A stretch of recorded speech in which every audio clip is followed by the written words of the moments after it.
जी नमस्कार, मैं नीरज कौशिक और हमारे यूट्यूब चैनल पर आप सबका स्वागत है। आज हम पढ़ेंगे पाठ 1 ध्वनि कक्षा 8 वसंत एनसीईआरटी पाठ्यपुस्तक का। तो इस पाठ में इस कविता की हम व्याख्या, इसका सार, कठिन शब्दों के अर्थ और इसके अभ्यास के प्रश्नोत्तर सभी चीज़ें इस एक ही वीडियो में करेंगे। तो चलिए बच्चों, शुरू करते हैं वीडियो को और सीखते हैं बेटा पाठ 1 ध्वनि। तो चलिए सबसे पहले हम कविता का सार देखते हैं। बेटा इस कविता के जो कवि हैं वो है सूर्यकांत त्रिपाठी निराला जी, जिन्हें हम केवल निराला जी के नाम से भी जानते हैं।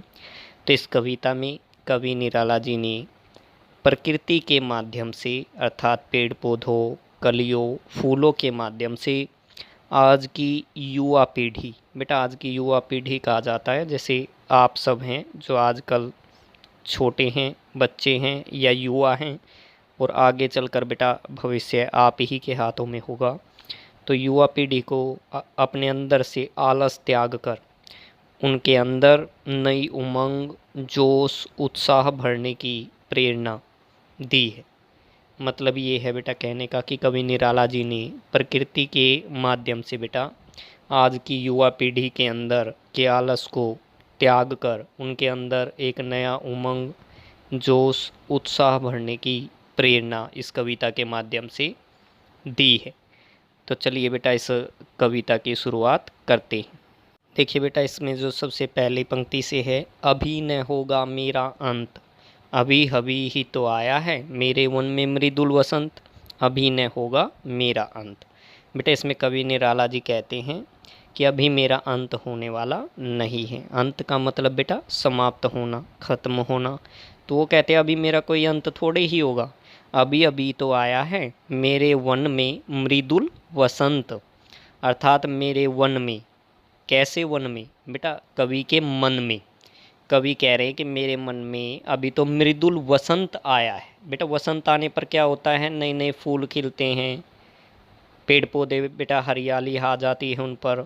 तो यहाँ पर कवि कहते हैं कि अभी अभी तो आया है मेरे वन में भी मृदुल वसंत। मृदुल का मतलब होता है बेटा कोमल। तो वो कहते हैं मृदुल वसंत आने से क्या मतलब है कि मेरे अंदर तो अभी अभी नया उमंग, नया जोश, नया उत्साह भरा हुआ है। मेरे अंदर अभी ये सब चीज़ें भरी हुई हैं। तो अभी न होगा मेरा अंत, अर्थात मेरे अंदर नया उमंग, नई शक्ति, नया जोश, उत्साह जब तक भरा हुआ है, जब तक मेरा अंत नहीं होगा। कहने का तात्पर्य ये है बेटा, कवि निराला जी यहाँ पर ये कहना चाहते हैं कि अंत उसी मानव का होता है जिसके अंदर उत्साह, जोश मर जाता है। जब तक मेरे अंदर उत्साह, जोश, उमंग ये सब चीज़ें जगी हुई हैं तब तक मेरा अंत नहीं होगा। अर्थात अभी तो मुझे बहुत सारे काम करने हैं, अभी तो मुझे युवा पीढ़ी को जगाना है। तो मेरा अंत अभी कैसे हो सकता है?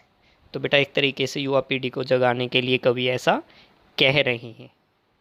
अब इन पंक्तियों के माध्यम से कवि निराला जी प्रकृति के माध्यम से यही बात कहते हैं। वो कहते हैं, हरे हरे ये पात, पात किसे कहते हैं? पत्तों को।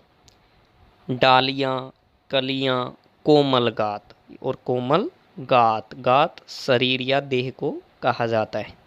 मैं ही अपना स्वपन मृदुल कर, स्वपन का मतलब सपना, मृदुल कर का मतलब सपने रूपी जो, मृदुल कोमल, कर का मतलब हाथ। मृदुल का मतलब होता है कोमल और कर का अर्थ होता है हाथ, यानी अपने इन्हीं कोमल हाथों से। कैसे हाथों से? स्वपन रूपी। फेरूंगा निद्रित कलियों पर, निद्रित का मतलब सोई हुई कलियों पर, जगह एक प्रत्युष मनोहर, और एक जो है जगाऊंगा क्या? मनोहर अर्थात आकर्षक, बहुत ही सुंदर, प्रत्युष अर्थात सवेरा, प्रातःकाल। तो यहाँ पर कवि निराला जी जो है वो युवा पीढ़ी को जगाना चाहते हैं। वो कहते हैं प्रकृति के माध्यम से कि हरे हरे ये पात, देखिए सब जगह हरियाली आ गई है, हरे हरे पत्ते, डालियाँ, कलियाँ, कोमल गात, सब जगह इतनी अच्छी अच्छी डालियाँ हैं, कलियाँ हैं, कोमल गात, सब जगह कोमल शरीर नज़र आ रहे हैं। प्रकृति में भी कवि को ऐसा नज़र आ रहा है। मैं ही अपना स्वपन मृदुल कर, मेरे जो सपने हैं आज की युवा पीढ़ी के मन में, नया उमंग, नया जोश, नया उत्साह भरने का मैं ही अपने उन स्वपन रूपी कोमल हाथों को इन निद्रित कलियों पर फेरूंगा। निद्रित कलियों का मतलब बेटा ये सोई हुई कलियों पर, इन सोई हुई कलियों पर फेरूंगा। क्यों फेरूंगा? जिससे वो जो है जग जाए और एक बहुत ही अच्छा सुंदर सवेरा हो जाए। कहने का अर्थ ये है कि मैं सूरज को लाने का प्रयास करूंगा। आसमान में अगर मैं सूरज को ले आऊँगा, सूरज के आने से क्या होता है, एक नया जोश बढ़ता है, प्रकृति की सारी चीज़ें, कलियाँ खुल जाती हैं, फूलों का जन्म होता है। तो इसी प्रकार कवि चाहते हैं कि मेरी प्रेरणा देने से, मुझसे प्रेरित होकर, मेरी इन बातों से प्रेरित होकर युवा पीढ़ी में नया उमंग, नया जोश, नया उत्साह भर जाए। जिस प्रकार सूरज के आने से नई कलियाँ खिल जाती हैं। तो इस प्रकार का प्रयास यहाँ पर कवि ने इन पंक्तियों में किया है प्रकृति के माध्यम से।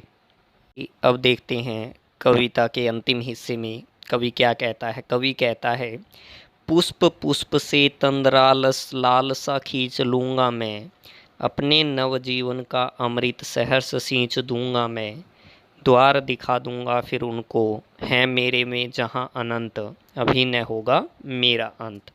तो इसमें कवि कहते हैं पुष्प पुष्प से, पुष्प का अर्थ फूलों से, तंद्रालस, तंद्रालस का मतलब नींद से, जैसे अलसाए से होना, आलस होना, नींद का आलस होना।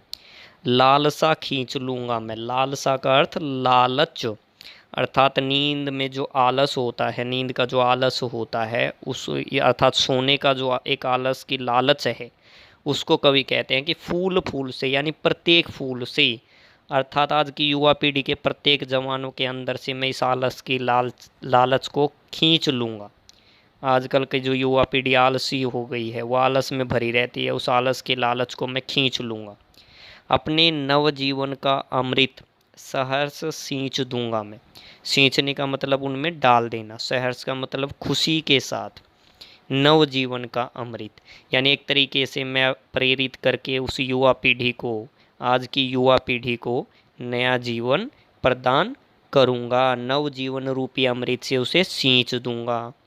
बेटा जैसे खेतों में सिंचाई करना होता है पानी डालकर, वैसे अपनी प्रेरणा से प्रेरित करके नया जीवन देना चाहते हैं आज की युवा पीढ़ी को कवि निराला जी। आगे वो कहते हैं, द्वार दिखा दूंगा फिर उनको, है मेरे में जहाँ अनंत, अभी न होगा मेरा अंत। बेटा अंत में कवि निराला जी कहते हैं कि द्वार दिखा दूंगा फिर उनको, कि उनको मैं ऐसा द्वार दिखा दूंगा, ऐसा दरवाज़ा दिखा दूंगा। कैसा दरवाज़ा? है मेरे में जहाँ अनंत, यानी वे मेरे जहाँ पर अनंत तक विकसित होंगे। बेटा फूलों के माध्यम से यहाँ पर कवि यही कहना चाहते हैं कि देखिए जिस प्रकार फूलों को मैं इस तरह से विकसित कर दूंगा ताकि वो हमेशा अनंत तक, लंबे समय तक, दीर्घकाल तक विकसित ही रहे, अभी न होगा मेरा अंत।